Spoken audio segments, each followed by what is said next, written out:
Hello. Hi, good afternoon. Welcome to this year's One Architect Forum. My name is Casey. I'm an architect as well and the founder of a local architecture firm, ADF Architects. On behalf of the organizing committee, Yan Polan of Whitehall and Wu Hui Xiang of Wasong Architects and the Small and Medium Architectural Practices Committee, I welcome you to this year's forum. In conjunction with this year's bold and inspiring Archifest theme, Architecture Saving Our World, our dialogue hopes to contribute in helping the public appreciate our profession, as well as understand our commitment to the planet, to sustainability, as well as to humanity. So today we have an exciting and comprehensive lineup of speakers comprising of 3 qualified architects from various professions, various backgrounds, a qualified quantity surveyor, and a builder with extensive experience in construction. So without further ado, I would like to pass the time to our moderator, Mr. Wu Hui Xiang, who will introduce our speakers. A little info about him. We are fellow members of the SMAP committee. He is also a recipient of Design Singapore Council, as well as the BCA Scholarship. As an active member of SIA, he is also an external lecturer at NUS and NCTD. He is the director and principal architect of Wasong Architects and Constructions. So, Hui Xiang, please. Thank you, Casey, for your kind introduction. Okay, hi everyone. Allow me to introduce our first speaker for the day. The first speaker would be a guest speaker, architect Catherine Look. And architect Catherine Look is a hands-on practitioner, and over the years, she has acquired in-depth skills from design and documentation to contract administration and code compliance, and the use of technology to deliver better projects and faster and more efficient projects. I think she's no stranger to the fraternity. Catherine was the first vice president of the Singapore Institute of Architects for council years in 2018 to 2020. She has served as the chief examiner for the Board of Architects in the past years as well, and she is currently an adjunct associate professor at the National University of Singapore, teaching architectural practice. It is my pleasure to pass the time over to Catherine as she shares more on the topic of the regulation of architecture. Catherine, please. Thanks very much, Hui Xiang. Okay, I'll share screen. I understand I only have a very short period of time, so I'm just going to go straight into it. All right, so today I'm talking about regulation of architecture. So not only the regulation of the profession, but also the built environment. And while it may seem like a very dry topic or very dry subject, but I'll try to go through the legislative part quickly. Then after that, offer an example of a very simple project to see how regulation is applied on the project. So in Singapore, there are 8 professions governed by Acts of Parliament. The top ones, I think, well, most of you would have come in contact with doctor, pharmacist, dentist, hopefully not so much with a lawyer. And if you run a business, you probably have an accountant. But the 3 at the bottom are from the built environment, and likely if you haven't been involved in a construction project, then probably you haven't had much contact with the 3 professions that are down here. So today we're talking about architects, and architects are basically governed by the Architects Act. And this act is administered by a body called the Board of Architects. So if we do anything wrong, it's the Board of Architects that comes after us. So how do we become an architect? Well, first of all, we have to have a degree from a recognized institution, so be a university, and the minimum is a 5-year course. And after that, you need at least 24 months experience. And this experience must be supervised. It cannot be just working for anyone, but you have to actually be working for a supervisor who is an architect, and also an advisor who is not your employer, but someone independent who is also an architect. And after that, you need to pass a professional exam, which within the exam itself, there are quite a number of hoops to jump over. you have to be submitting log sheets, case studies, sit for a written exam, and then if you pass all of that, then finally you have to go for an oral exam, and then if you pass that, then you can be called a registered architect. And once you're registered, you can use the title AR. So some of us, if you get our business cards or see our names, you'll see the title AR in front of it, which means we are registered. But that's not the end of the story, because after we get our registration, we still cannot practice. We have to have a practicing certificate. And this practicing certificate is renewable every year. And we have to satisfy continuing professional development points. So we have to attend courses, we have to keep up with the times, you know, we have to be up to date with codes, technical requirements, contracts, ethics, whole myriad of things. So we have to make sure that we are continually developing and improving ourselves. And if you want to find out who's a registered architect, it's pretty easy. You just go to the Board of Architects website over here, boa.gov.sg, and then you can click on Find Architects, go to Register of Architects, and then you can search, like if you search for me, then you'll find me there. So if you meet anyone who's offering you architectural service, you can just come here, type their name here, and then see if it pops up. If it doesn't, that means they are not registered. All right, so why do we have to jump through so many hoops, go through so many courses, CPD, practicing cert, all that? This is to make sure that we have the core competencies. This is for public protection, and it's also to ensure that there are minimum standards for professional service. So what are these core competencies? Well, basically this diagram sort of describes it all. So you know that architects do the design, and I think you may have heard of this, this term called qualified person as well. Qualified person in the statutory acts means people who are qualified to submit building plans to authorities. So when we do the design, we have to actually make sure that our designs are actually compliant. Then after that, we have to submit to the authorities to make sure they're compliant. And then we have to follow through as well with supervision to make sure what is constructed is compliant. Then on this side, maybe you may not be so familiar, but after we've done the design, it's not sufficient information for a builder to price or to construct. So we also need to do documentation. We have to do the construction drawings. We have to do tender drawings, specifications, a whole heap of information so that first of all, the builder can price it. Then after that, the builder has enough information from which to build. And then during construction, we are also involved in contract administration. So the architect also must be conversant in legal issues. We must know contract law, and we must be able to administer the contract in an impartial manner. So this portion on contract administration, my fellow panelists will be covering later.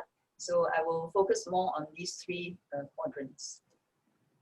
So why do we have so much regulation? Actually, in Singapore, every square millimeter of everywhere is regulated by somebody, right? And why do we have so much regulation? It's to make sure that we have an environment that is healthy, safe, and also in terms of amenities, so that you don't have like factories sited next to residential areas. And then of course there's national security as well, how we deal with fire and also how we deal with terrorist threats or international threats. So all of these are part of a system to make sure that everything works, and that's why when you go out and about in a built environment, everything is safe and everything works. You turn on the tap in your home and water comes out of it and you can drink the water, right? So where architects come in is that as qualified persons, as I mentioned just now, we have to make sure we comply with all the regulations, and then we have to submit the plans and then ensure that the built works are also compliant. So in Singapore, there are many government agencies that are regulating the built environment, and fundamentally it's in actually three areas that they regulate. So in terms of health and safety, you have this group of authorities, and then for infrastructure, you have this group. You can see there's an overlap between the two. And then the third group are the ones that basically regulate the amenity, like making the place nice, not just making it safe, but also making it psychologically pleasing, and also supportive of our social structures as well. So some of these you may have heard of, like BCA, You would have heard of National Environment Agency, PUB that looks after our water supply and sewage system. LTA, of course, looks after our transport infrastructure, power grid, electricity supply, IMDA for the internet, URA, and parks. And parks protects all our trees and greenery. Then, of course, there's FSSD that looks after fire safety. Right? Then there are others that actually look after socio-economic policies as well as national security. And then Singapore Land Authority looks after state land. So actually you see so many of these government agencies, regardless of the size of the project. We generally have to submit to about 6 or 7 agencies. And not only do we submit once, we actually go for 3 or 4 rounds of submissions. First is at the conceptual stage, we have to submit for development control. Then when we have developed the design, we have to submit for building plan. So it's the 2nd round. Then when the construction is finished, we go a 3rd round to get the temporary occupation permit or TOP.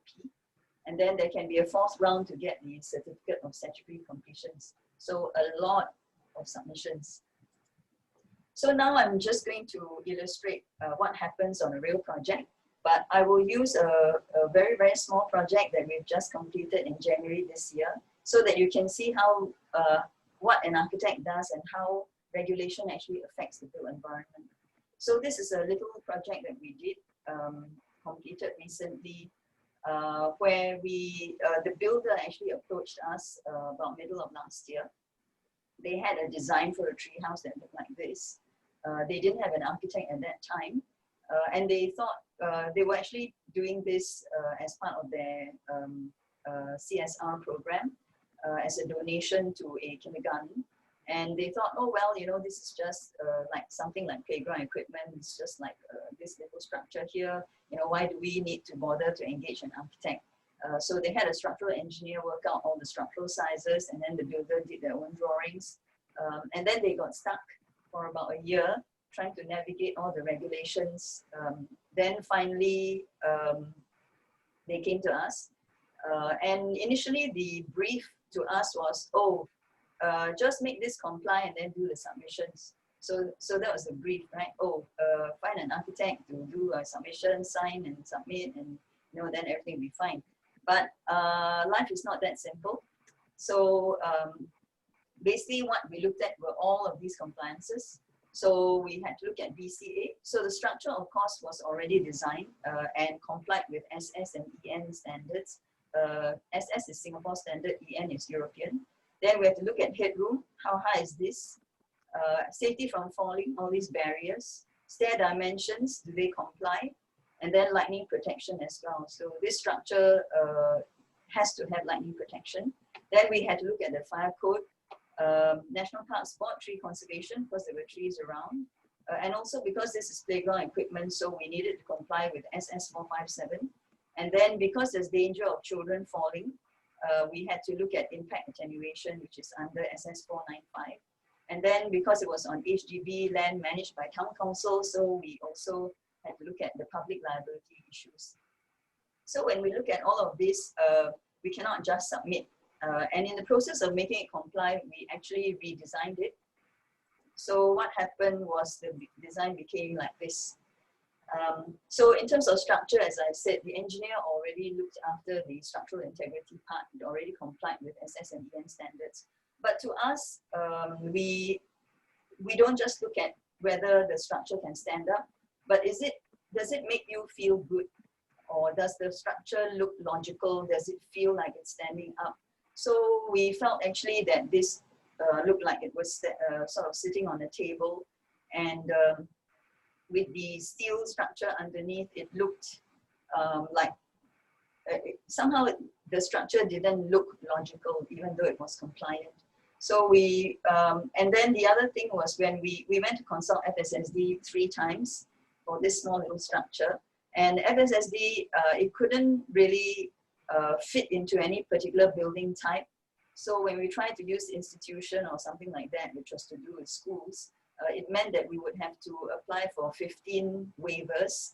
And even for a large project, we never have to apply for 15 waivers, but because this didn't fit into any particular category, so it meant, you know, sort of trying to contort the thing to comply with regulations. So we had multiple discussions with FSSD, and their main concern really was smoke dispersion.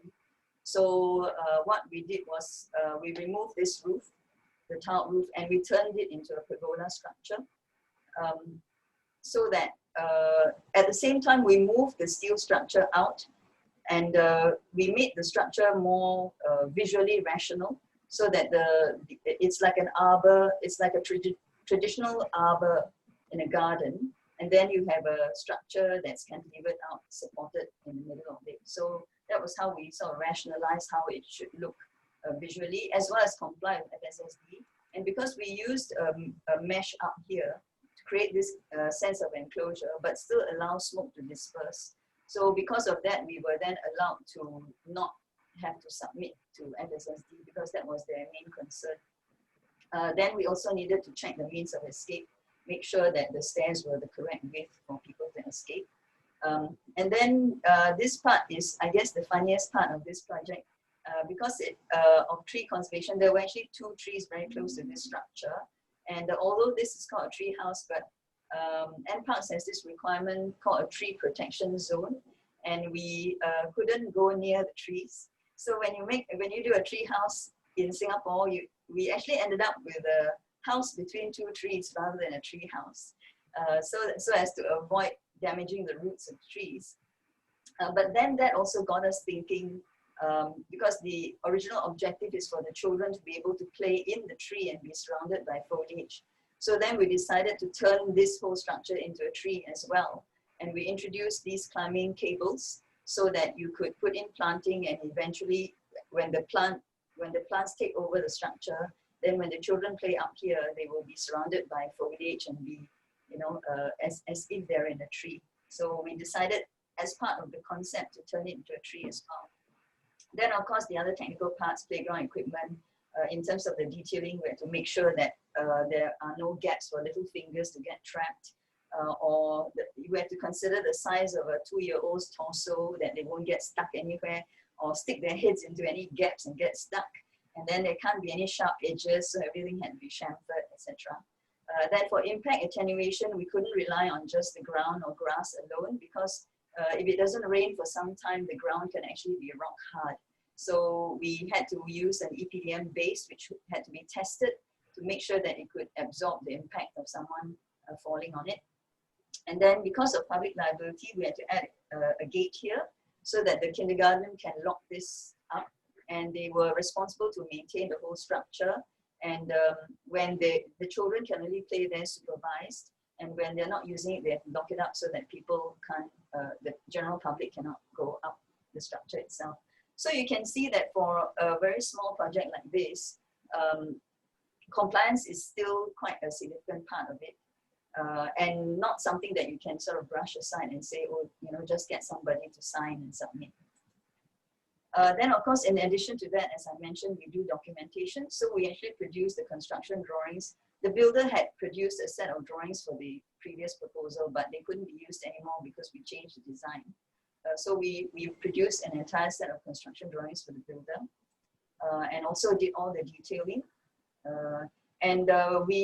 Just now Hui Xiang was mentioning that we use technology to make our outputs more efficient. So we modeled this in using building information modeling, or BIM. You may have heard this, BIM for short.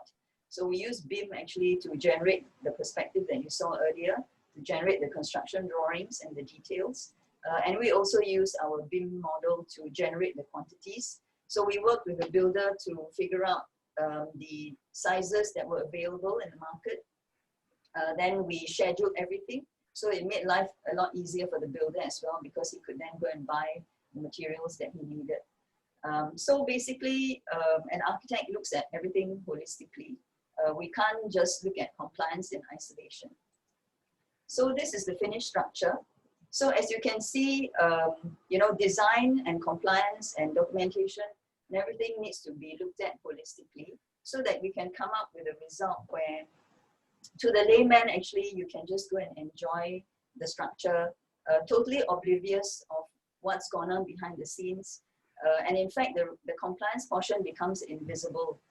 when you go there, you're not aware of all the codes that we have to comply with, or you're not aware of why we made certain design decisions. You can just appreciate the structure for itself. And we went actually after the circuit breaker. We managed to get CSC in January, just before the circuit breaker. And then, you know, we obviously could not visit the site after that. But after the circuit breaker was over, we went again and we found that the plants had already reached the top. So you can already see flowers and things out here.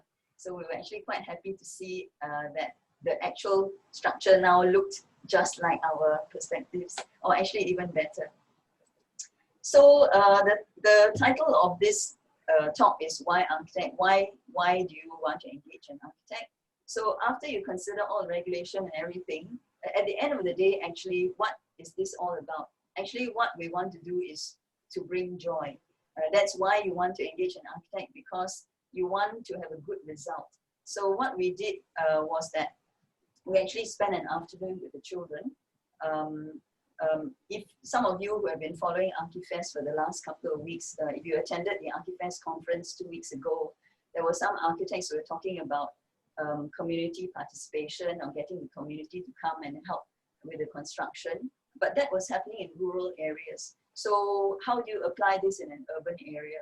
Well, in an urban area, it's not so simple. Because of all the regulation, there are a lot of safety considerations. And also, a construction site is still a construction site. No matter how big or small a structure is, we have to put boarding around it. And the public is not allowed to enter the site, because the site is not a playground. The site is a dangerous place. So the parents, the community, and the children were not allowed to go into the site during construction. But we did the next best thing. We spent the afternoon with the children while the while the structure was under construction, and we showed them the design drawings, we showed them the construction drawings, we showed them photographs of what was going on the site, so that they could appreciate the process. And then after that, we spent a couple of hours making models with them. So you can see the kids, they broke up into different groups, and we gave them sort of pre-cut out cardboard pieces that they could fold, color, and glue together. And then they could all decorate their own tree house in their own way, and have a lot of fun with it, and really feel a connection with the tree house. So we can, in an urban setting, even with liability issues and safety issues, we can still engage with the community in a different way and give them a way to participate in the process, so that they still feel included and still feel a connection as part of the creative process. So the children, actually, they are now writing a book. They're writing poems and stories about the treehouse.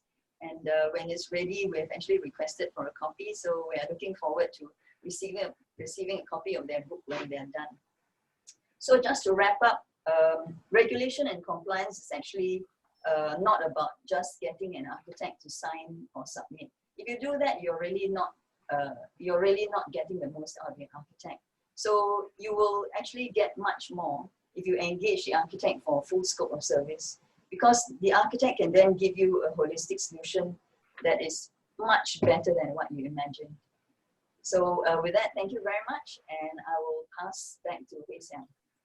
Thank you, Catherine, for sharing with us all the this little tree house, but it actually encompass and entail the spirit of architecture, and it brought certainly joy to the kids from that photo that you shared, and all the process and all the thought that went behind it to get it built for them to enjoy.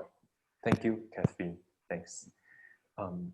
Well, next up, I'm delighted to introduce our second speaker, and that is Architect Kevin. Architect Kevin Wang is from Richard Ho Architects, and although he is a newly registered architect, he has no lack in experience in the design and construction industry.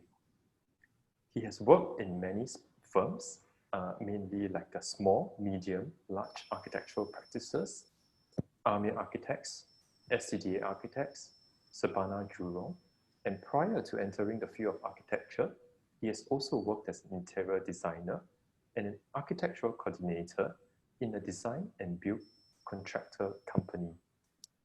Kevin first set his foot in the building industry as an intern in the design consultancy firm, Since then, he has developed a keen interest in residential landed housing design as he enjoys the close and meaningful consultations with the end users, and he finds fulfillment in creating spaces that are tailored to the individual needs. I would like to pass the mic on now to architect Kevin as he shares with us his lifelong learning journey and his process of the journey that he has come so far, and the multiple skills that an architect needs in ensuring the successful delivery of a project. Kevin, please. Hi, Hui Xiang. Thanks for the introduction. Well, I think I'm still fairly a fresh blood as a registered architect. But I still have a lot to learn from all the seniors over here. Okay, maybe let me share my screen.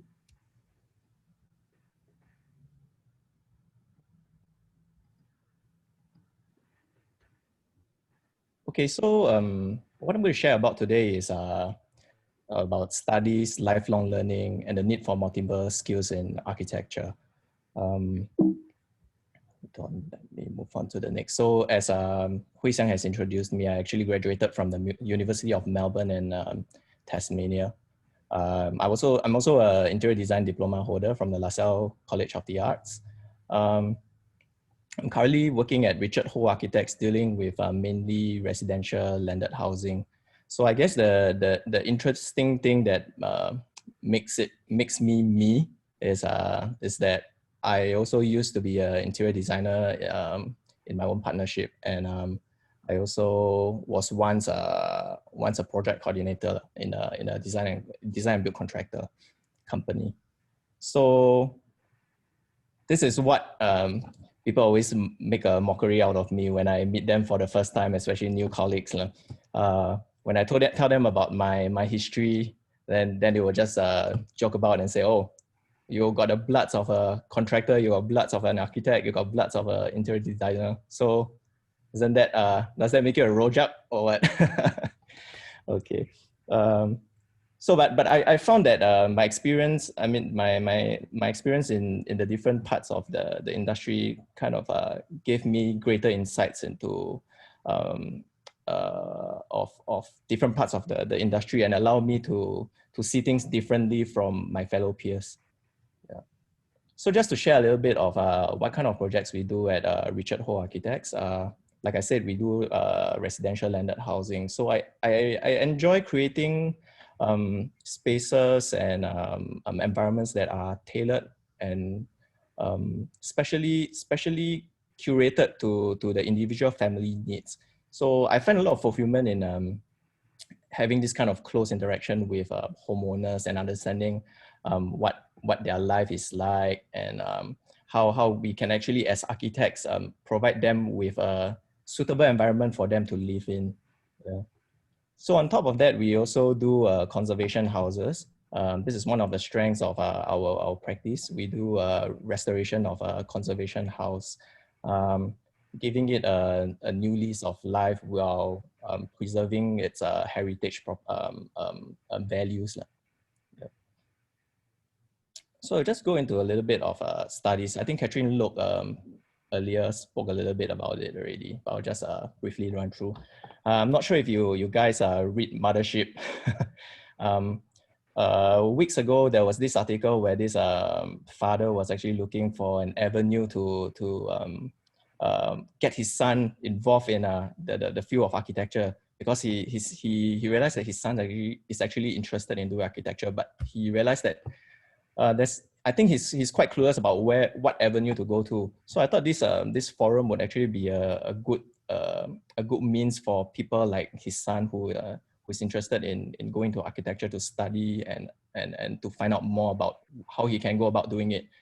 From my experience during my time when I took up interior design diploma, I didn't have I wasn't given this kind of information. So probably that was one of the mistakes that led me to going to interior design, and then going one big round, and then eventually finding my way back into architecture.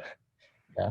So yeah, I actually reached out to Mothership and told them to invite his son into this forum if they're interested. Yeah. So I hope if you are in here, then hi. Yeah. So as Catherine Luke mentioned, the very first step into getting starting your journey into architecture is to get a recognized degree by an institution that's accredited by the Board of Architects. And then after, you need to work for 2 years, at least 2 years, under the mentorship of a supervisor and advisor. After you pass that, you are almost halfway there. Then you need to go for, you will need to sit for a written examination, you need to pass it. And once you pass that, almost there, nearly there, you need to go for an oral interview. That was where I first met Catherine Loeb. And she really grilled me inside out and asked me about my projects, and yeah, she cornered me quite well in the interviews. So once you fulfilled all this, it's quite a long process. Takes you about years, like it takes years, like minimally 3 years. 3 years, I would say, yeah, before you can really become a registered architect. So, but then as a student, my advice would be, do not limit yourself to be, your education to be within the confines of your school. Go out, and there are a lot of learning opportunities out there. Go apply for internships, go for work placements, go for exchange programs if you can, join competitions if you can, international competitions, local competitions. They are open to registered profession or students or anyone in the public. This will broaden your perspective on the built environment and architecture in general. Yeah. And in your school, if you can get involved in your student groups, those will help you link up and bridge you across to the professional industry and stakeholders like suppliers and all that. Yeah. So when you come out to work, you actually already have established some kind of connection into the real world. Yeah. So lifelong learning.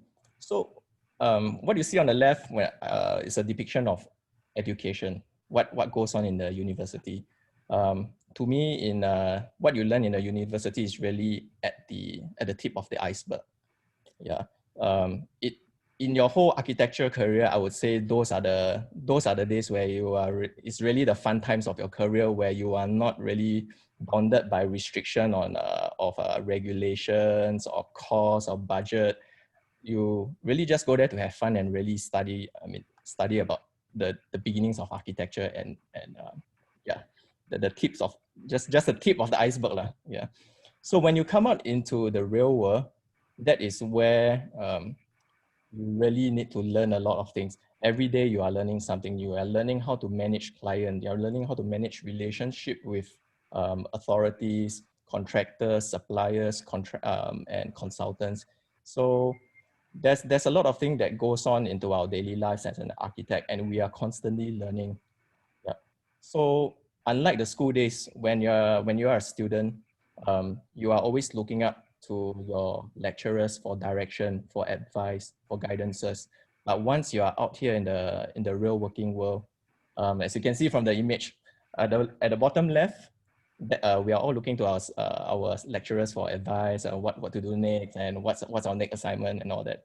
But when you are out there working, on the right side, on the right picture, people are instead looking at you and looking for answers. People will be questioning you every single day, asking you, what should I do next? What happens if this happens? What's the solution when this happens? So when you come out to work, it is really a lot of, I would say, independence on forming your own decisions, rational decisions. So like I said, when we come out to work, our learning journey doesn't stop there. We continue to learn, we continue to grow. So the ways that we go about it is by attending seminars. We have support groups from our peers that we form, that we have acquaintances that we made along the way in our career. We go for product launches. We go for trade shows to learn of new technologies and new ways of doing things, new products. And we also do collaborations with architects. That is when we start exchanging ideas and exchanging expertise on certain subject matters. So then there's this need for multiple skills. Like I said, when we go into a meeting, once you enter that meeting, you sit down and you start chairing that meeting, all eyes are on you. So you are the one who is spearheading the entire project. You are the one who is spearheading the conversation. People look to you for answers, and that is what is expected of you as an architect.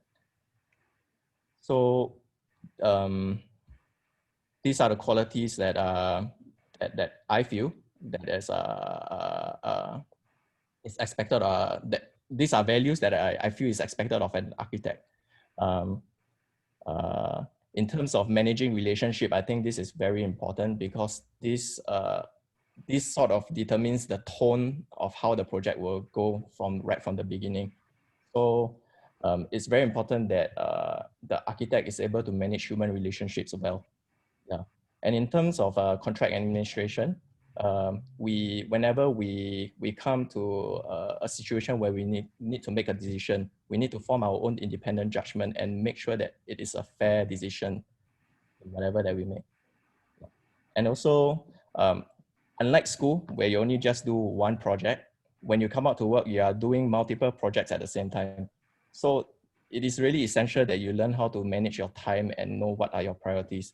So this is really something that is very important that one really should have when he comes out to be an architect. So I'd just like to divert a bit of my discussion is supposed to be a bit more on studies, but I would just like to divert a little bit towards homeowners. So dear owners, why? Because I believe there are some homeowners here who are thinking of rebuilding their house and thinking, why should I employ an architect? So dear owners, why architect? At a gist, maybe we can discuss this later further in the Q&A. By employing an architect, you really set your mind at ease because an architect, he goes about his daily work and he abide by a code of professional conduct and ethics when he in everything that he do in his daily scope of works. Whatever actions that he do, he's answerable for it.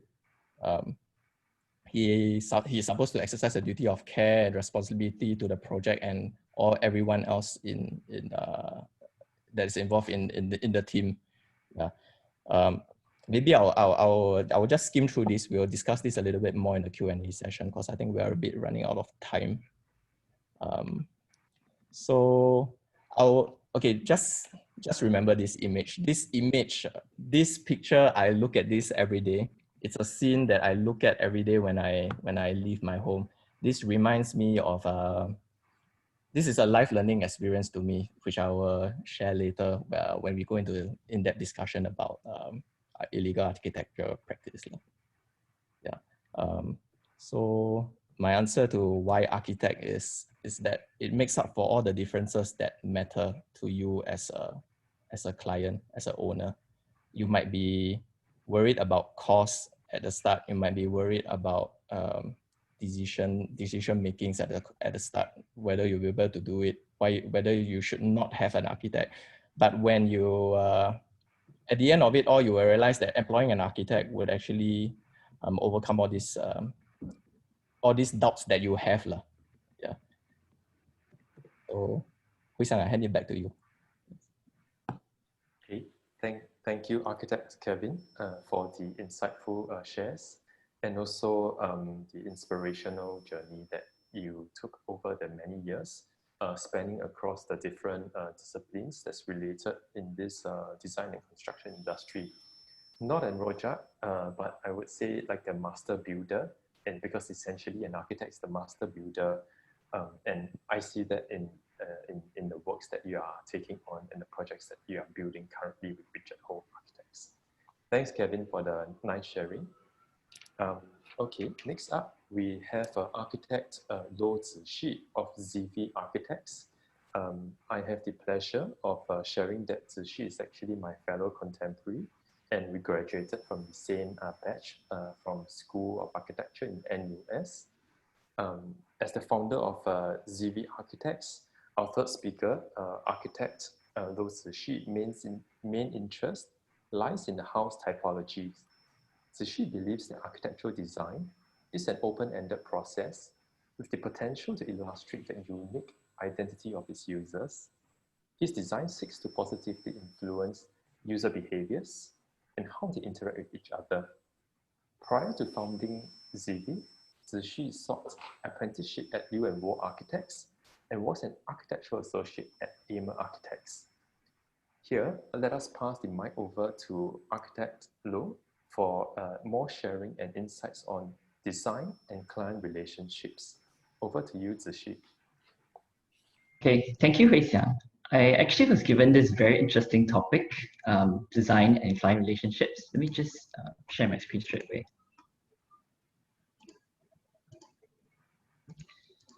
Okay, this topic is actually very close to my heart. It's something which I firmly believe in. It's something that I think about every time I enter a new project. Okay, so why I actually underline client relationship here in this particular slide here is because every single project actually starts with a client, and the client has a piece of land, and he will be thinking of what should I do? I need to approach the architect, and maybe he might advise me on what to build, what to design. So he approaches the architect, and every client will always have an idea of what he has in mind already. And most of the time, he'll be telling the architect, hey, okay, I would like to maximize my land size. I want to build as high as you can, maximize GFA. Because especially since you know that land in Singapore is very expensive. So he will just simply tell you, okay, let's maximize the thing. And from the architect's perspective, what we can do is, of course, we can simply take what he tells you he needs and you stamp it and you just build it and you get it approved and you go ahead with it. The other approach is actually another way. The architect, of course, is known for being creative, has a lot of fanciful ideas, interesting ideas. And when he gets approached by the client, in his head, he might have already come up with something, wow, very, very crazy, very interesting. And note that he's thinking in his head. So the other approach, instead of giving what the client wants exactly what he wants, it could be you wait until you're appointed, then you tell him that, hey, actually you should be building what I want, which is another approach to approach this design and client relationship way of designing. Okay, or alternatively is you can look at the client, what he wants, and what you want, and what you're imagining for the project, and you try to combine it together, and you might end up having a sort of a hybrid kind of house that is what he has and what you want to. But that's not exactly the way which something which is not what we will approach every project. Instead, we don't think about what the client wants, what should the design be, but we think about why does the client want what he says he needs and what's his concerns, and from there actually the design could come up from the questioning of why. Okay, and it might entirely it could still be partially what he wanted, and it's not exactly what you want with the crazy funny designs, but rather it's something totally different, something unique. Okay, and that's how we approach the client relationship and the design. Okay, so let me illustrate using a real life example of one of our projects and how this process actually came about, how it actually functions. So the client actually approached us with this house. This is actually in the Thompson area. It's a corner terrace house. Okay, he was looking at doing an A&A project for this house. So we went on site. We typical of most landed houses, the entrance is right from the front. Okay, and his immediate brief was to tell us, it's a small site. Let me maximize the land. Can we just push the whole building up to the maximum setbacks at the side and at the rear? And that was actually his very die-hard brief in a way. But we do not take it as it is. We try to understand why this is so. And eventually we understood it as because he was afraid that what the spaces that he need, there was not enough space for it. So instead we came up with a design. So this is under construction, and this is the final product. So let me explain a little bit about the thought process. Okay, so instead of actually orienting the entrance from the front house, we actually switched the whole notion to having the entrance of the house from the side. And instead of pushing the house right to the edge of where the setback could have been this line over here, we kept it at where the original place is, and we demonstrated to him that essentially what the spaces require could fit into the footprint of the original house. And the main spaces in the end ends up having a nice big open outdoor terrace here, and he gets to enjoy all this greenery and his stacking experience every day, instead of facing where the carport is, instead of having this view of this carport every time you enter the house. Okay, so this is some photos, completed photos. So this is actually where the decking is, and he sees his greenery and this open space every day when he enters the house. And this is the main entrance. You can see all this nice greenery. And now the spaces, instead of facing the front, is oriented towards the side again. We introduced like tall full height windows here at the sides. The dining area and the kitchen all has actually full height views of the decking and the greenery space at the sides. And that became an interesting design instead of having to maximize the build-up space here. So we took the outside of the house to be part of the interior, experience as part of the interior space instead. Okay. Then, so throughout the whole designing of the project, we take in what the client mentions, like little snippets from the conversations. So there was a conversation we had with them where they actually mentioned that they like sloping roofs, sloping ceilings and all that.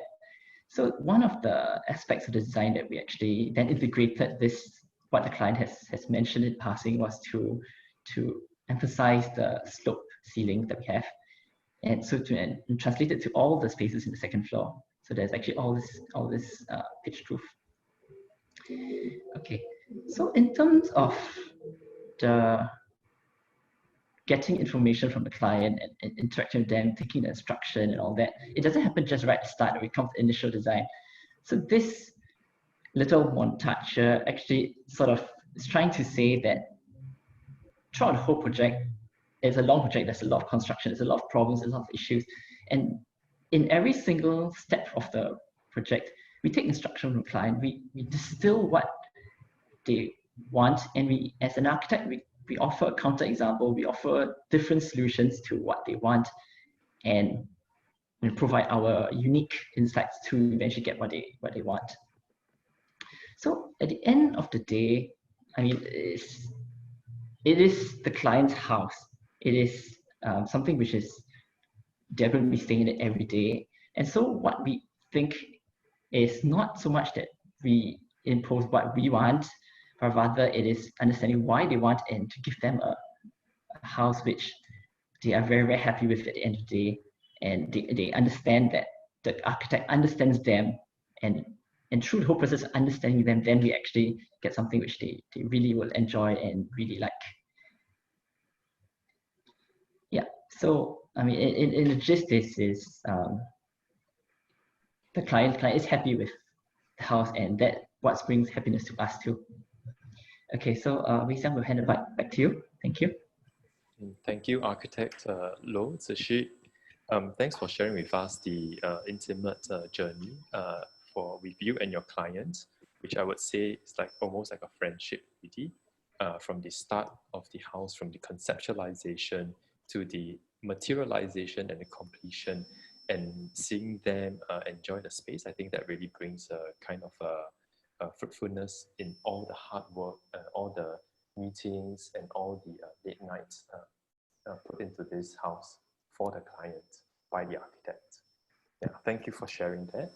And next up, we have our fourth speaker, and our fourth speaker is a good friend of the architectural fraternity, and he's a very well-respected figure in his own industry, and that would be Mr. Kaur.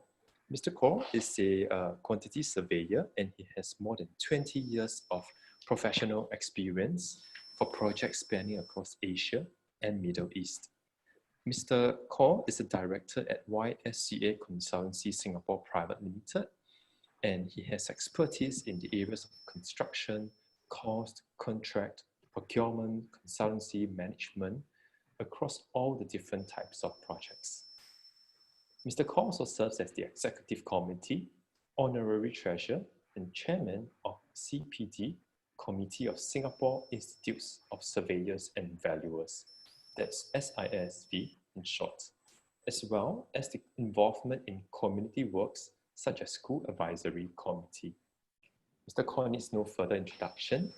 Please let me hand over the mic over to Mr. Kong, please. Hi, thanks, Hui Xiang. Thanks for the very nice introduction.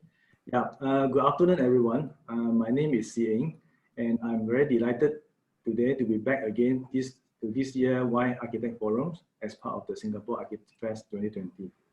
Yeah, as mentioned by Hua Xiang, I'm a quantity surveyor or QS, and we are probably the closest ally to our architects friends here, working alongside with them to manage the projects in respect of cost and contract matters.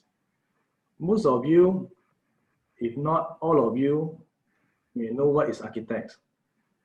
Our famous architect in our built environment industry, I call them the creator, the chief planner, and the chief designer of our living spaces and beautiful buildings. But some of you may wonder what is quantity surveyor or QS.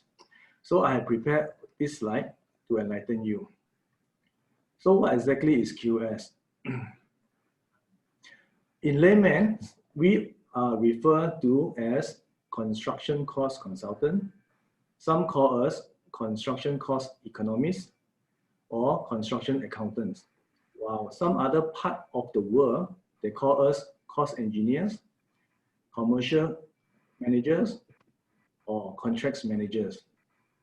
These layman terms are not surprising, as our primary roles and responsibilities in a construction project are cost and contract management.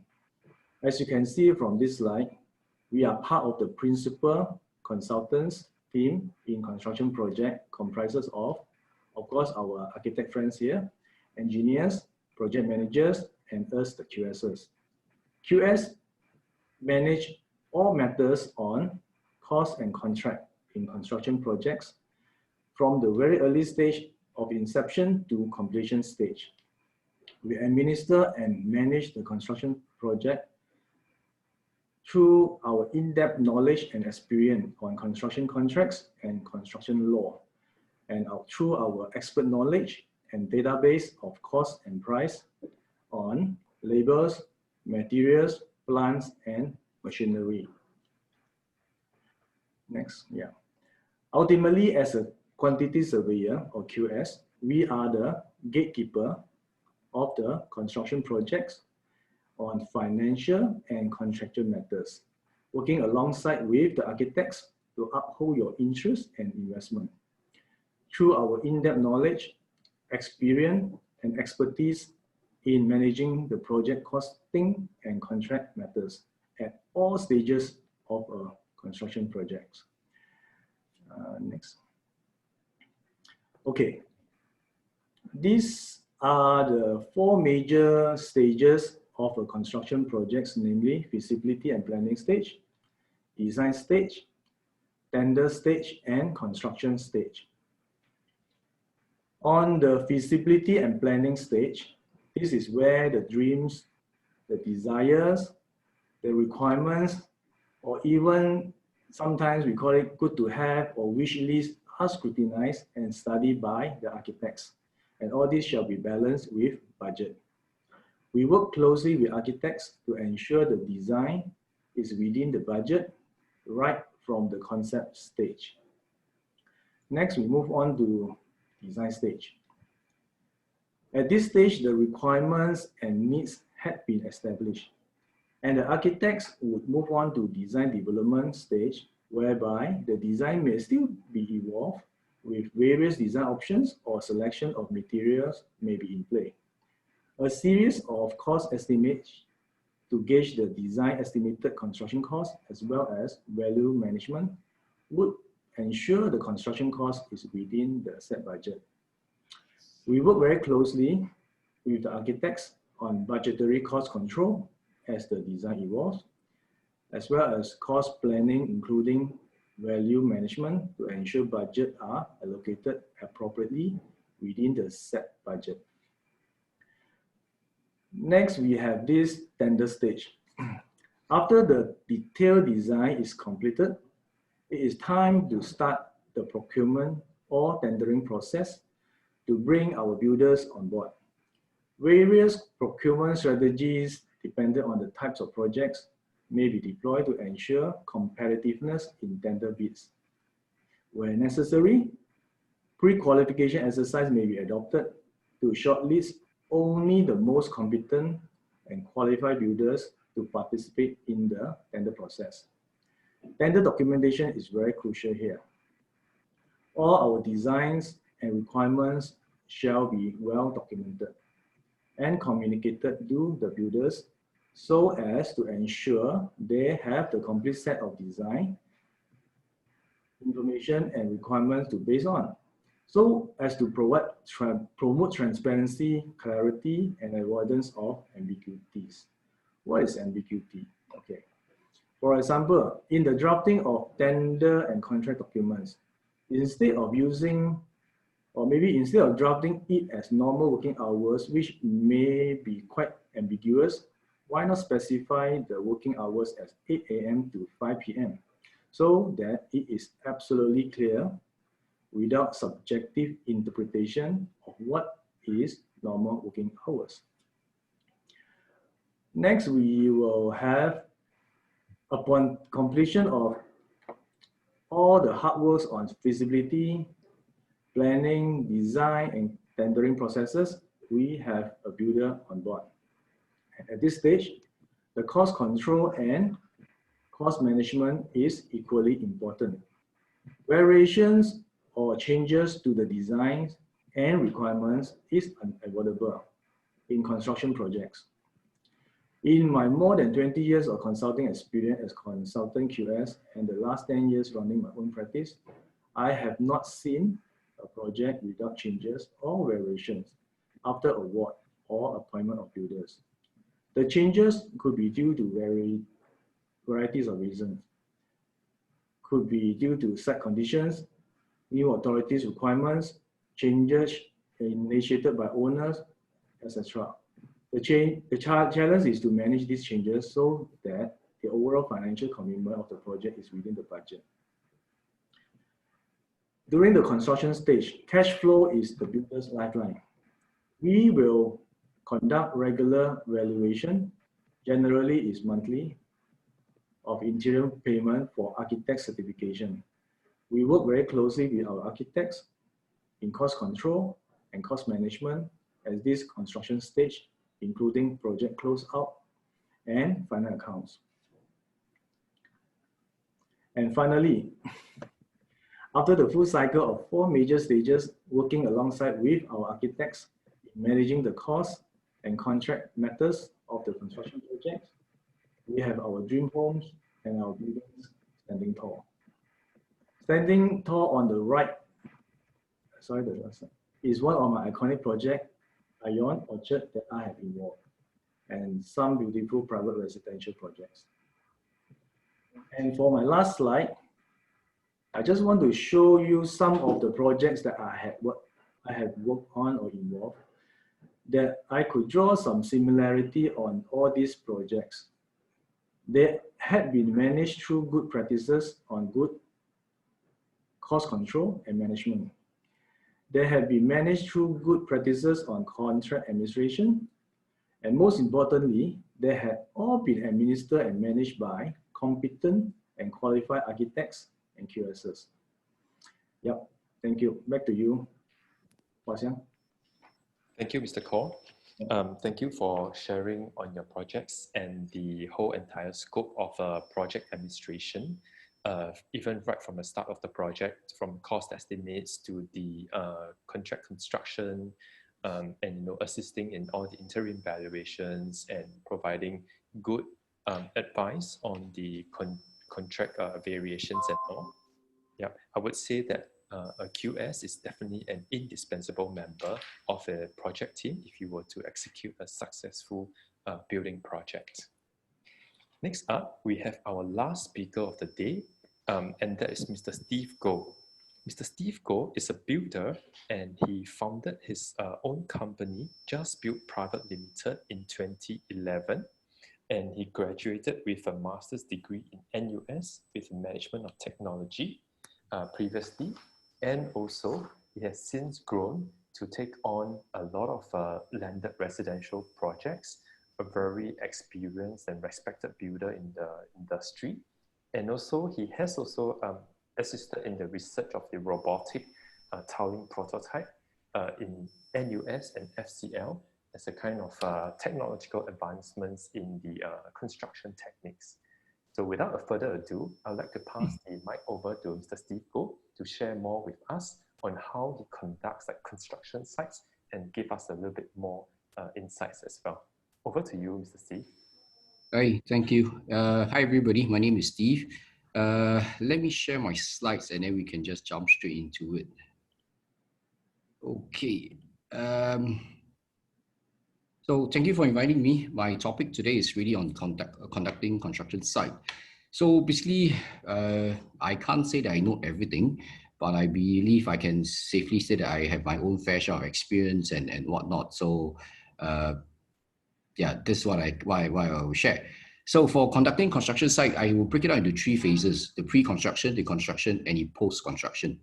So for pre-constructions, you're talking about things that you probably do before the whole thing started and so on for some. So few things that are not exactly within what the norms, what are required from us, from BCAs, from the regulations or whatnot. So let me share with them. So firstly, I mean, as a builder, we are always constantly outside. We are always around the neighborhood. So I always felt that it's always good to establish good neighborhood relationship. Before you start work or something, just, you know, drop by to the people, the neighbors who stays around there, the residents, know the estate, know what's important to them, find out their lifestyles, or just have a quick chat. She said that, oh, we're going to start the place soon, for whatever period of time it's going to be noisy. Is there any requirements, and so on and so forth. I mean, when people receive such a opening message from you, I think they'll be more happy to receive you. Instead of going complaints and, oh, you're so noisy, you're so dusty, I have a baby at home, you know, my wife's going to give birth, you know, stuff like that. At least you can manage your timeline. You can actually, taking all these factors into considerations, you can actually preempt your clients, the architects, the QS, or so ever to manage the expectation. Secondly, of course, site assessments. It can be anything. You can see how the roads leads in. Because for us, when we build structures or even we demolish, you'll be utilizing or mobilizing large trucks, excavators, and so on and so forth. So you need to know how to move in, how to turn, what's the dimensions of the roads and everything that will help you ensure that you do not get into trouble like damaging a lamppost or ruining the landscaping of the whole place. Of course, the next up would be getting all approvals before you start. All the DCs, all the written approvals, all the permits, everything for the relevant authorities. Of course, there is also the pre-con survey.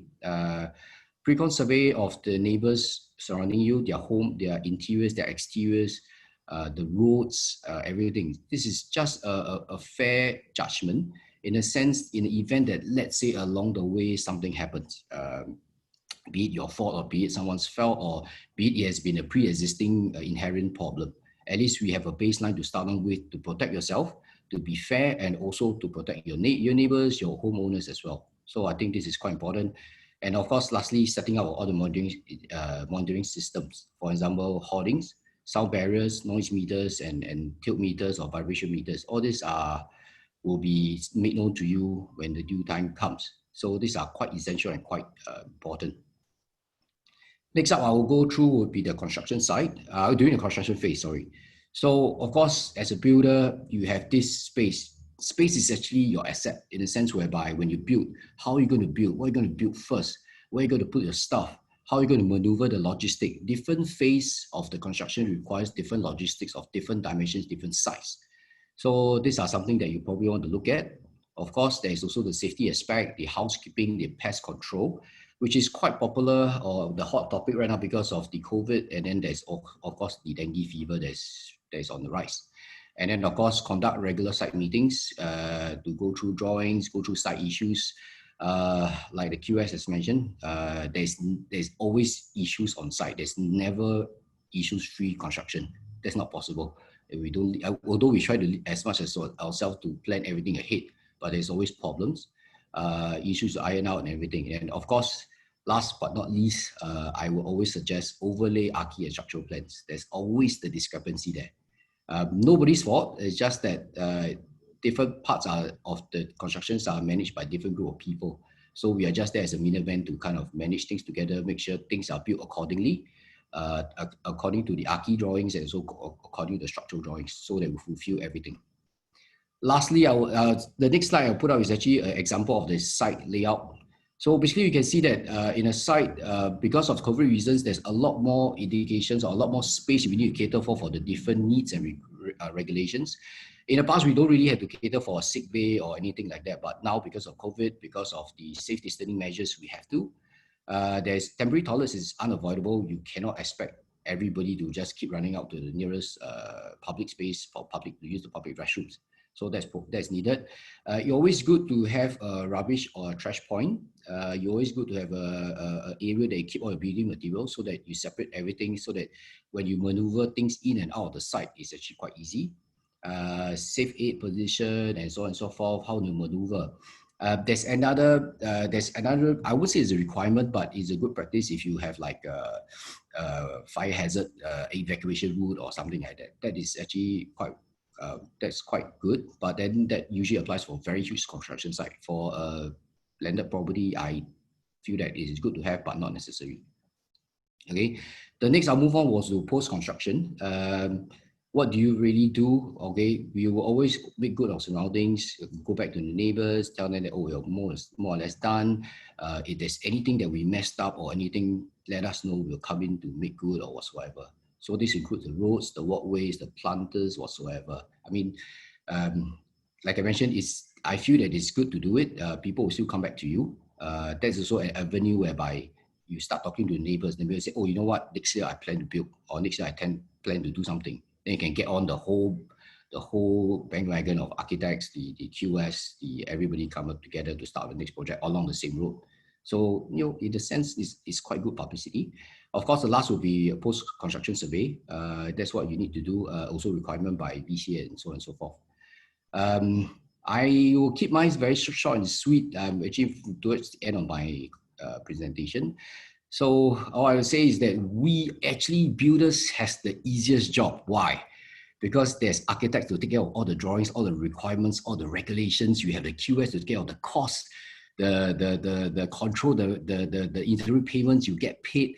You just have to follow drawings, do what we need to do, plan ahead. That's it. There's really nothing much of us.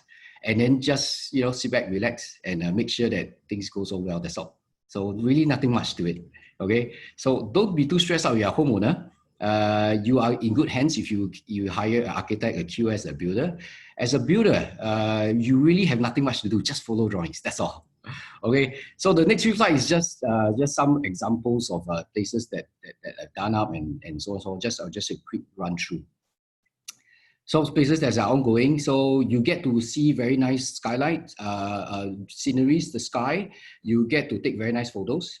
Construction sites, some example of things that you need a site office, you need to set up the grey cloth that you find at the background on the lower picture. There's actually the sound barriers. Tidy out the site, keep the building materials and the trash, separate them so it's easier, better. Cleanliness, housekeeping. Some computer projects that you might be interested. Okay, yeah, that's about it. I'll hand it back to you, Huijab. Thank you. Thank you, Mr. Steve.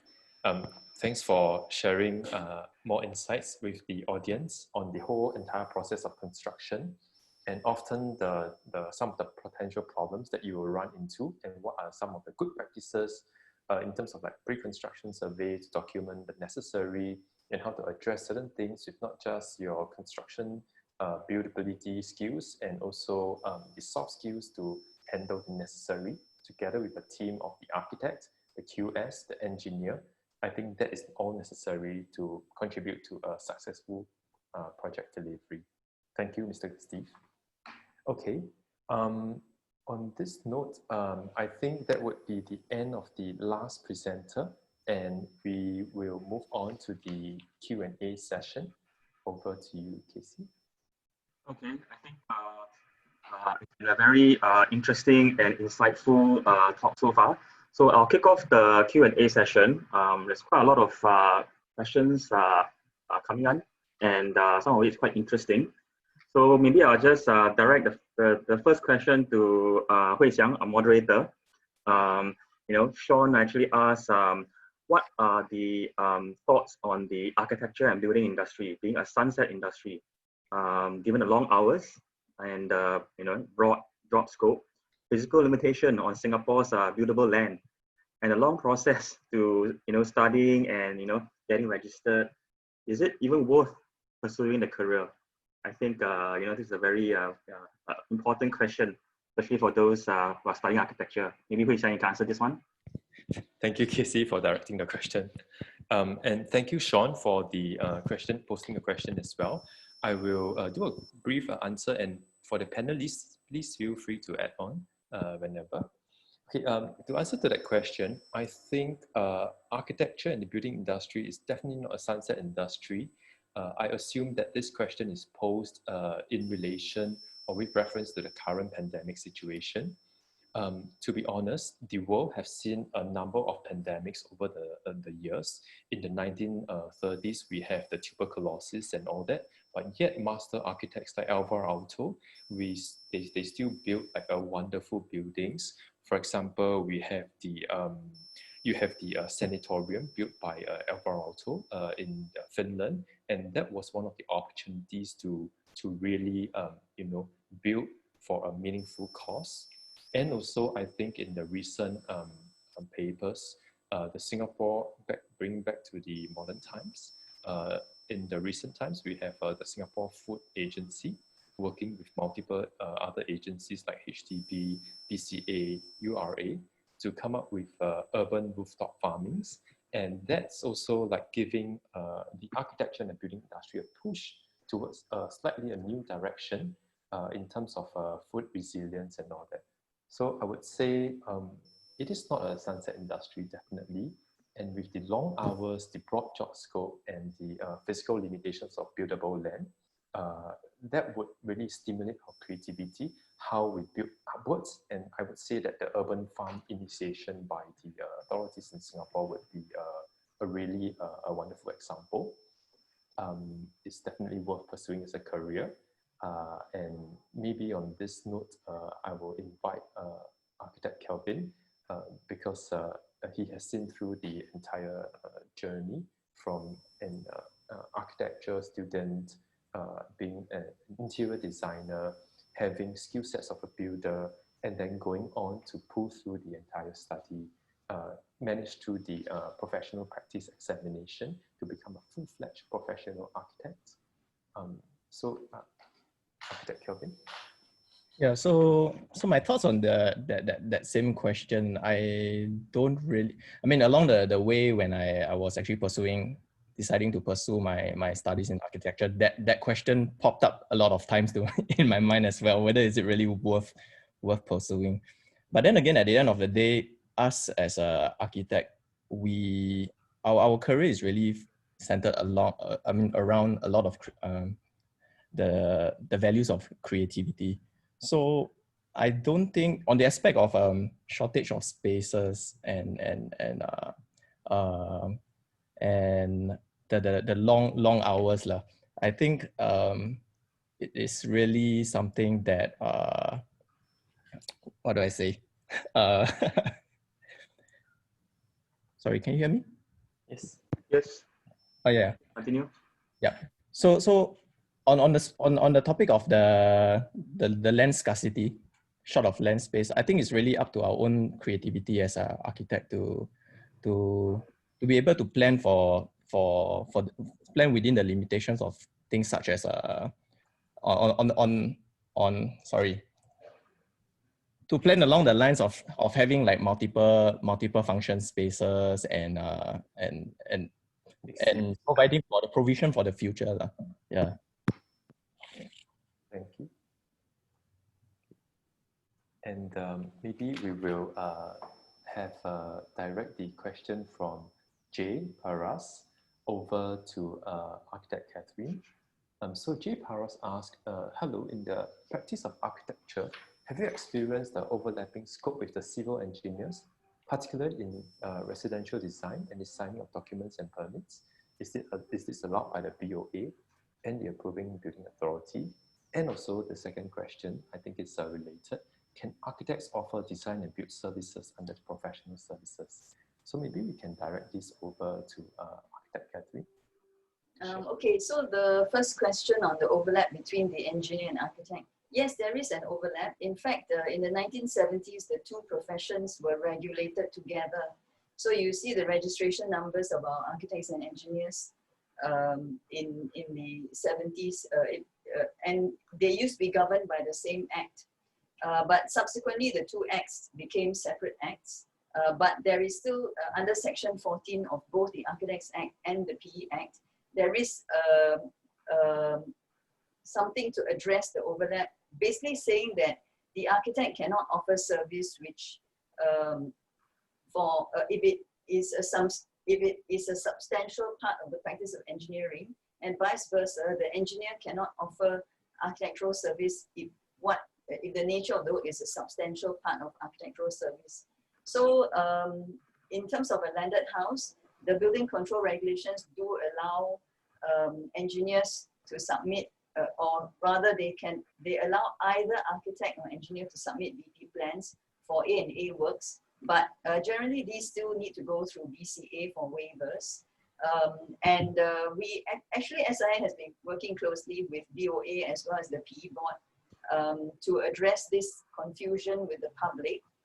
Because it is not only the building control regulations that matter, it's also the Architects Act and the PE Act that also regulate these two professions. So the main thing is you need to look at the nature of the project.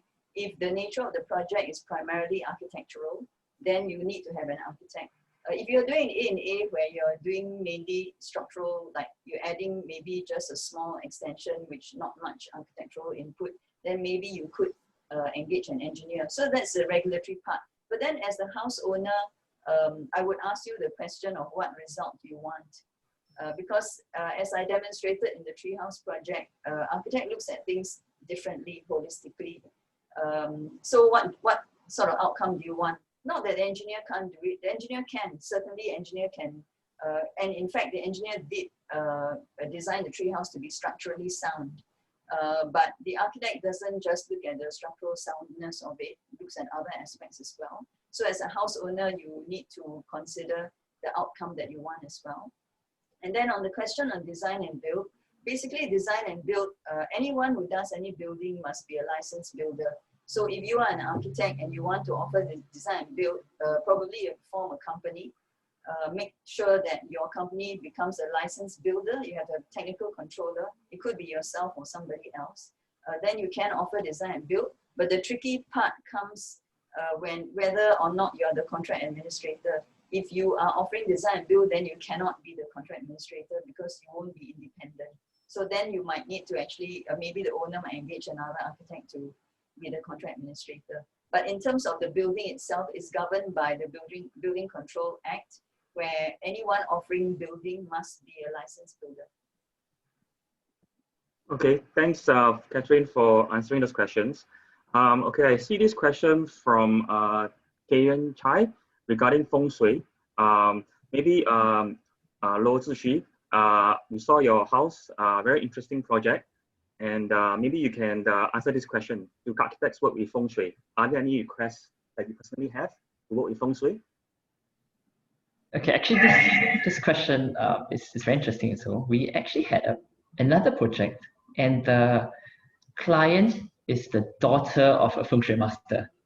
So, of course, the house had to be totally compliant feng shui. And so, yes, we work with feng shui, and definitely we do have requests. So the request for feng shui comes in many facets. So it's not just about the layout, for example. There are aspects about material, about color. So we talk about layout first.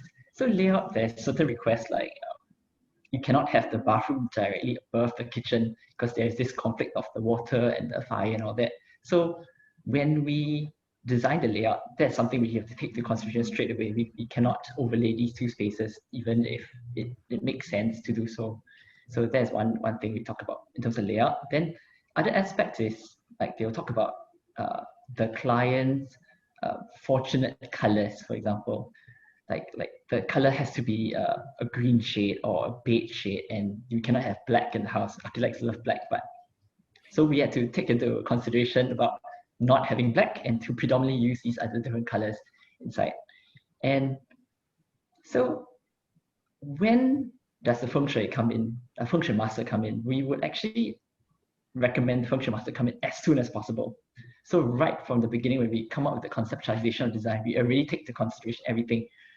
The other way, sometimes it happens is that we will already have a design, then they'll take our design and pass it to a feng shui master, and the feng shui master would then look at our design, see whether it's actually compliant. They would be checking the orientation of the bed positions and everything, and then we have to then change accordingly to what they say. So yes, we do work with feng shui, and it's a very interesting and fun aspect to it actually. Okay, that's good to know. There's another question with regards to a student considering a career in architecture. Is there a lot of math used in architecture? Maybe Kelvin, would you like to address this question? Yeah, can you hear me? Yes. Yeah. So in terms of needing math, I think people have this conception of architects needing to do a lot of math and calculation. I think those were already in the olden days of architecture, where the architecture also has to learn lots of parts of the engineering aspects of the profession. But now it's really very much segregated into the different professions, when architects don't really design structures anymore these days. Architects do have a general knowledge of what roughly to provide for, but the exact specifics and technicalities of these structures are actually provided and designed for by the structural engineers. So yes, in some sense, you do need to have some knowledge of math, but not, you won't be really using much of your cosine, sines, and tangents much anymore. Yeah. Nothing complicated. Yeah. Nothing complicated. Yeah, it's more artistic than math, I think. Okay. There's two questions from Michelle.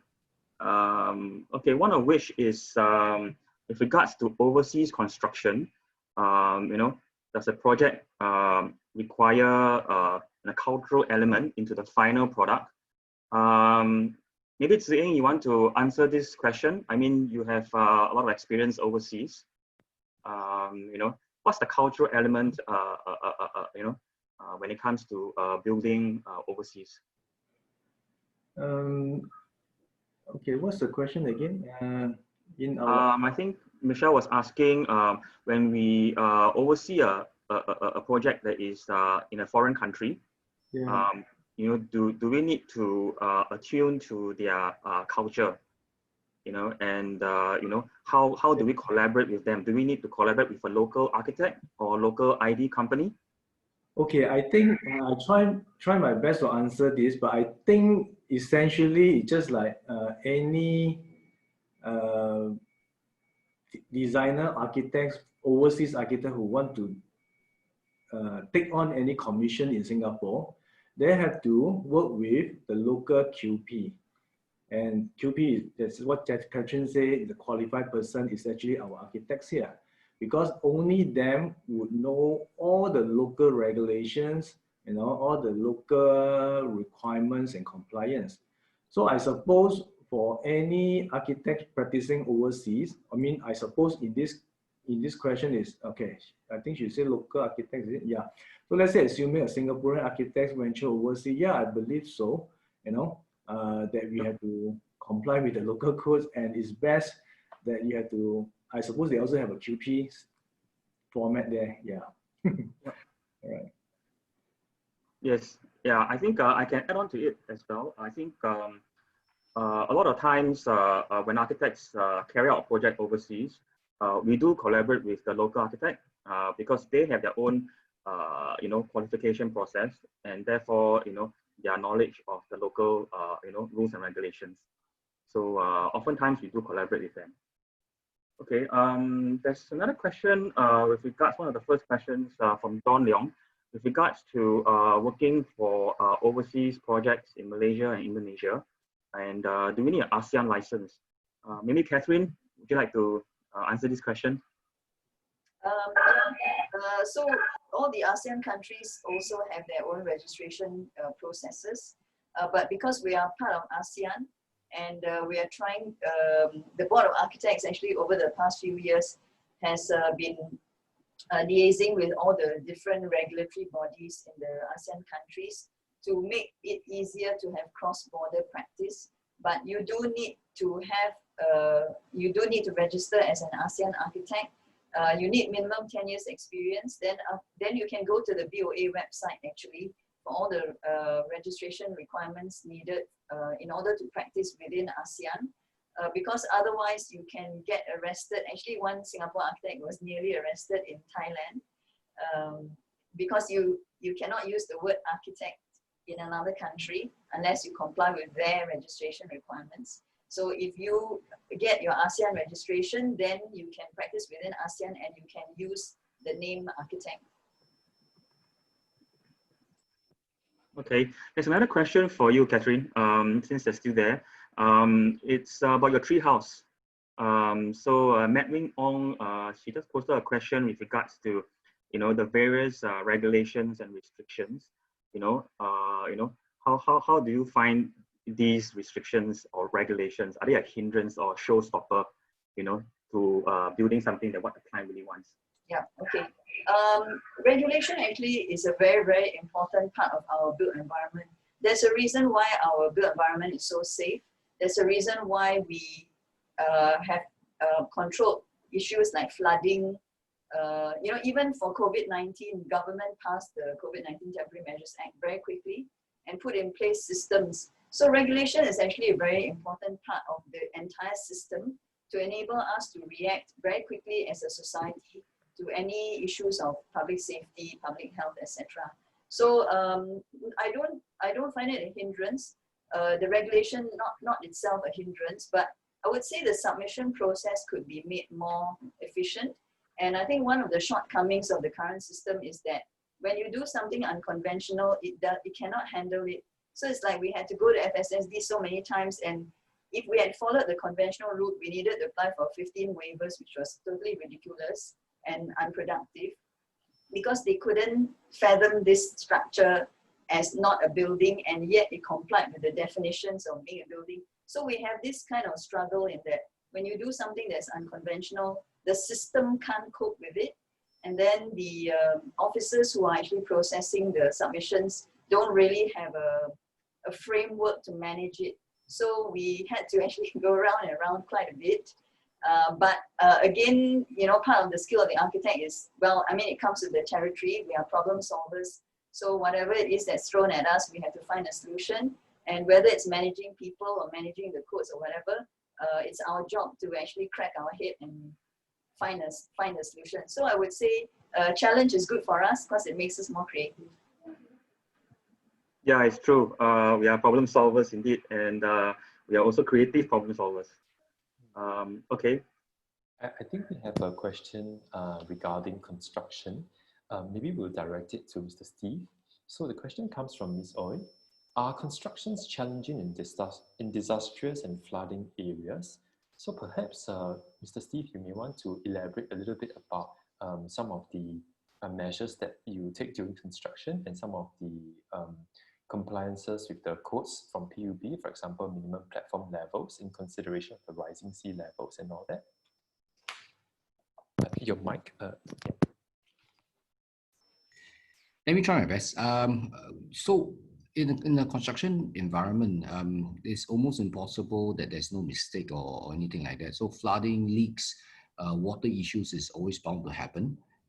If you're talking about residentials, you'll always be, if you're doing an intermediate terrace or you're doing a detached, there's always interfacing between the new and the old roof and stuff like that. So what we usually do is that we'll always get in contact with the neighbors when we're taking it down, And then we'll do measures like covering up all the interfacing portions with either metal flashings, canvas, water resistance material, just to prevent rainfall from going in. For floodings at heights, if you're looking at lower basin areas in Singapore, probably in the east side or something, usually we'll build barriers just to prevent, and we also have ECCM just to prevent discharging of soil materials when mixed with water and so on into the open drain. So there are rules and regulations to follow. But flooding in Singapore is quite unusual. We do have a very good drainage system in the whole of Singapore. Of course, I mean, we're not mentioning the famous floods in Orchard Road in those areas a couple of years back. But that's probably we have. I'm very sure PUBs and all the regular authorities have taken measures to prevent that from happening again. But other than that, if you are doing a resi homes or whatsoever in Singapore, flooding shouldn't be a major concern. They are quite well taken care of in terms of our existing drainage system and so on and so forth. I hope that kind of answers your question. Thank you so much. If I may just chip in, there is also a minimum platform level. So one of the ways that Singapore manages it is to have a minimum level that we have to design to.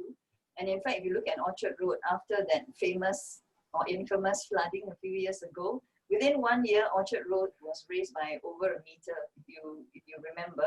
And all the entrances to MRTs were raised to prevent the risk, or rather to mitigate the risk of flood water entering underground MRT stations. So at design stage as well, when we are designing in flood-prone areas, then we actually have to comply with this minimum platform level.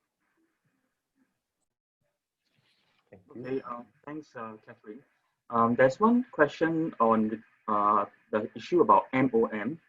That's from Michelle. So the question is like, with regards to the agencies and the list of regulators, MOM, for example, she's asking, does it pertain to the safety of workers? And should it be under the construction company? And what is the role of the architect, in this area? Perhaps you can answer this one. Yep. Architect is also involved. We sort of got involved in everything. MOM regulates the safety of workers, but they also regulate the quota of foreign workers. So I'm sure Steve can attest to this, that he has to apply for man-year entitlement if he wants to use any foreign workers. And the architect is the one who actually has to certify or sign on the form to say that this is the project value, because it's based on the project value that the builder can then get, however many workers he needs. Then also in terms of safety, because we are basically the client's agent in terms of design for safety regulations. So in terms of worksite safety, although we are not the builder, but we also have to keep our eyes and ears open whenever we visit construction sites. If we see something that is unsafe, then we do have to actually highlight to the builder to do something about it. Okay. We still have some time for a couple more questions. Okay, there's another question from Tay Ming Yi. Does our climate limit creativity and artistic expression of architects' work? Who would like to answer this question? I probably all the architects on the panel can answer this, but I think nothing limits creativity. Creativity is up to you. I mean, nothing limits your creativity. And in fact, our climate, if you look at Singapore over the last 20, 30 years, I'm actually very, very happy to see a Singapore architecture emerging. If you look at the buildings we used to build in the 1990s or before that, we built all these sort of glass towers that were more suitable for temperate climates. But now if you look at Singapore architecture, it is become tropical. We have really, over the last 2 decades, really responded to our climate, and we are seeing our buildings, especially our high-rise architecture, being really Singaporean and really tropical, and not just copying some examples from another first world city or something. So, regardless of where we are, as long as we really are very sensitive to the environment and very sensitive to the context and the client's brief, then we can be creative there's no limit to our creativity. Maybe I will just chip in. Realistically, maybe the only two things that probably limits our creativity is time and budget lah. Time limited by the deadlines that we are given, so we are constantly always rushing towards a very tight deadline. Yeah. But I think budget doesn't limit your creativity either. Doesn't Yeah, it doesn't. I mean, if you look at the tree house, the changes that we made to the design, it looked very different in the end. But in terms of the cost, we omitted the roof tiles and the roof framing to support the tiles, and we changed it to pergola and a mesh. So, you know, you plus minus, and you can actually get a very, very different result with the same budget. So I would say budget makes you creative too. In a way. Let me chip into it. I actually think that limitations allows for creativity, because if there's no limitations, you can do whatever you want, then there is not so much creativity, it's just doing what we like. When you have a set of restrictions, the budget, the climate, for example, then you can think of innovative solutions to address those limitations. And so I don't think it limits creativity. Limitation creates creativity instead. Yeah. Okay, thank you for the answers, architects. Okay, I think one final question from Jun Lin. It's regarding the current state of the heightened climate awareness. Is the architectural scene in Singapore seeing a higher demand for more sustainable designs? And are they really economical? I will direct this question perhaps to Hui Xiang. Would you like to answer? Okay, sure, thank you. Yeah, thanks for the question. I would say that with the heightened climate awareness, people are definitely more aware of the climate change and the impacts that it brings to not just Singapore, but across the entire globe. So I would say that not just the local homeowners, even the authorities, they are really more aware of this also. And we do have a series of, I would say, frameworks in place that would be like Green Mark and all that. And those are already, we have been dealing with sustainable design for many years even before this heightened climate awareness. And maybe sustainable design equates to it being economical, but I would say that in the long run, we can be economical with our sustainable design when we choose to be responsible architects in the kind of resources that we allocate to the design, in a kind of being responsible in the materials that we use for construction, and of course sourcing for regional materials and leaving a less carbon footprint. Maybe I can, Casey, maybe I can add on a little bit. Sure. Because it's touching on economical, right? It's money. Essentially, to me, is sustainable design. Yes, to some they always think that it's a little bit more expensive during the construction stage, but ultimately we have to look at the building long life. LCC, we call it life cycle costing, right? So if you talk about the whole life of the building, let's call it 50 years. The construction cost is just a fraction of it. Yeah. So let's say, assuming like you invest in the good curtain walling on the low E panel, it may cost you 20% more now. But long term, you save a lot of money on, air conditioning, example. And in fact, during the design, the air conditioning system may be lower capacity because of the low E curtain walling system. Yeah, I would think, yes, it is not. It's actually economical in the long term. Yeah.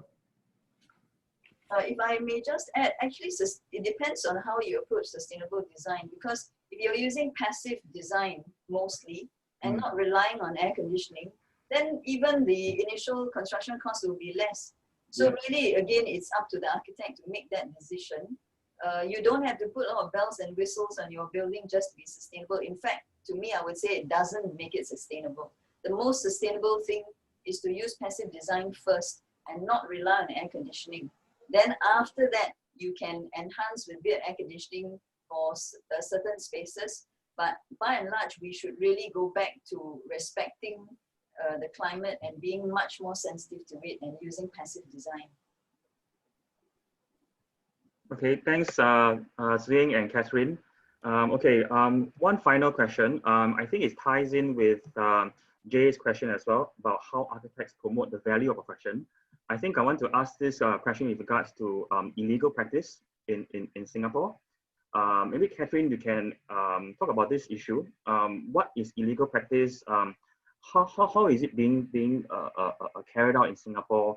And what are the ways that the public should be wary of? Okay, so just now in one of my slides, I did say that once an architect is registered, you can use the title AR. So one of the ways that public can check is to look for this AR. The other thing is to go to the BOA website. Why is it important? Well, as you have seen, we have to jump through so many hoops to ensure that we have the right competencies to look after your interests and to look after the interests of the public. So in terms of illegal practice, there are people who are offering service to, particularly to house owners actually, going to house owners and saying, oh, don't worry, you don't need an architect. Or they'll say, oh, we can get an architect to sign and submit. Well, you know my view about that. I think if you really go and get an architect to sign and submit, you're not getting the most out of your architect. So watch out for that. I think the other thing also is that some builders offer design and build, and then they actually don't engage an architect. They get a draftsman or someone to do the drawing. Actually, I was quite surprised for Steve to say that that he just follows the drawings and architect has figured everything out for him. I've met so many builders who don't follow the drawings, and then we have so much problem on site because we have resolved a lot of things beforehand before it gets to site. But then when it goes to site, sometimes the builder doesn't follow the drawing and then comes to you and says there's a problem. Then we'll say, why is there a problem? We've already resolved it. Then, oh, okay, the problem is resolved because they did it some other way. And then we have to adjust. So I would say in terms of the value of the profession, well, today's forum is one of the means that we are reaching out to the public to show you what we do and also some of the behind the scenes. I mean, I only showed you a very, very small example and a very, very simple project, but still we produce a lot of drawings for it. And typically for a larger project, even for a house, it's unsurprising for the architect to produce like 70, 80 sheets, A1 sheets of drawings, not unusual at all. If we're doing a larger project, we produce hundreds of drawings. So, if the client can understand the complexity of the profession, complexity of the process of getting a building built, and then feel assured that there can be a team of competent consultants to navigate through all of this. And at the end of the day, the client is putting in his money and his hard-earned money, regardless of the size of the project. Any construction project is always a very, very significant sum to the person who is funding it, right? To the house owner, 1 million, 2 million is a huge sum to him. Maybe to someone doing 100 million project, 1 million, 2 million is not. But the house owner, 1 million or 2 million can be his life savings. And to someone doing $100 million project, they also need to make it back commercially. Otherwise, there's no way they can also finance that.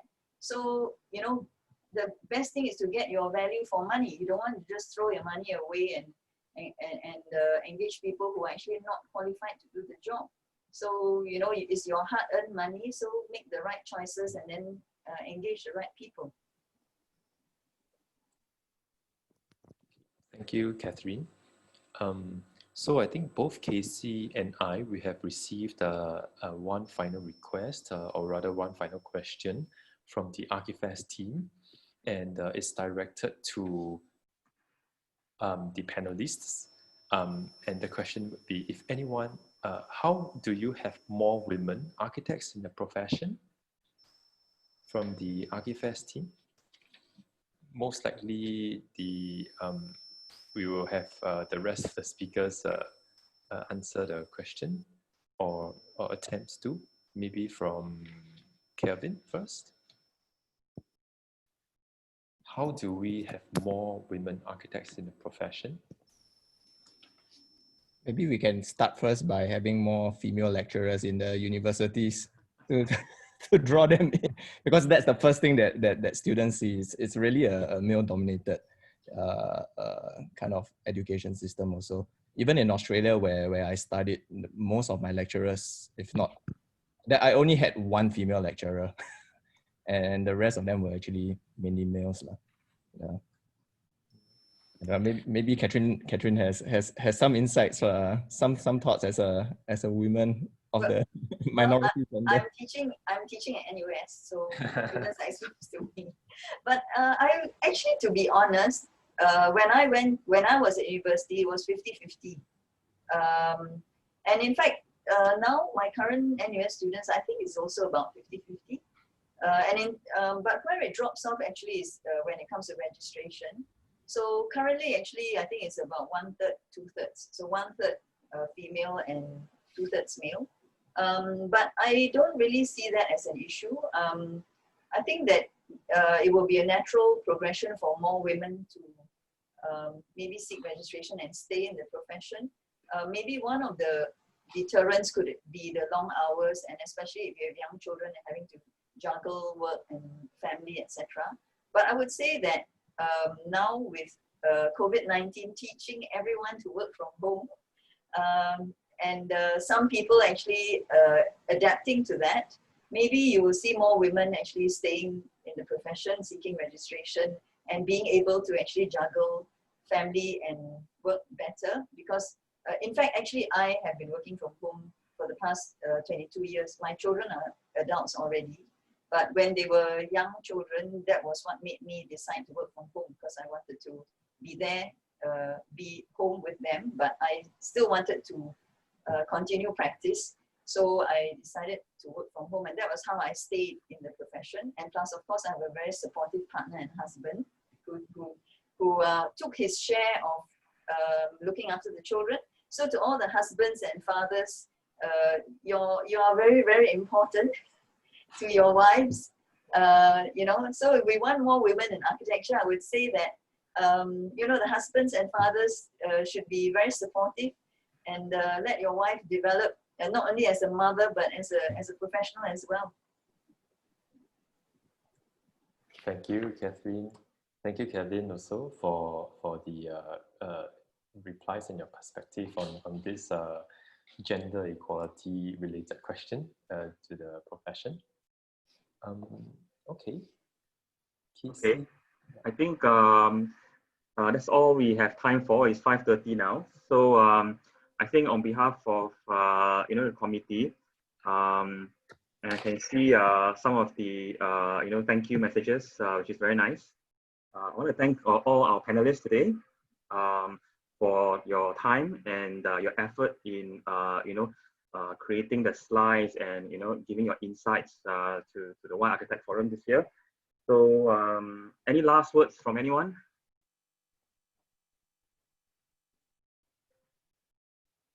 Maybe Hui Xiang, you have any last words?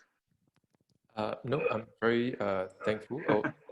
Maybe on this note, I would like to say that both Casey, myself, and Jan from WITO, we have, on behalf of SIA, SMAP, we have all put in this together, and we are quite thankful for the speakers' time today and coming together to share really insightful discussions and all. Yeah, thank you. Yeah, thank you very much. So with this, I will conclude the One Architect Forum this year. So I wish everyone a pleasant evening and stay strong and healthy. And thank you to the organizing committee. Thank you, Jan, Casey, and Hui Xiang, and thank you to the Archifest team for organizing the event as well. And thank you to SIA Secretariat for the support.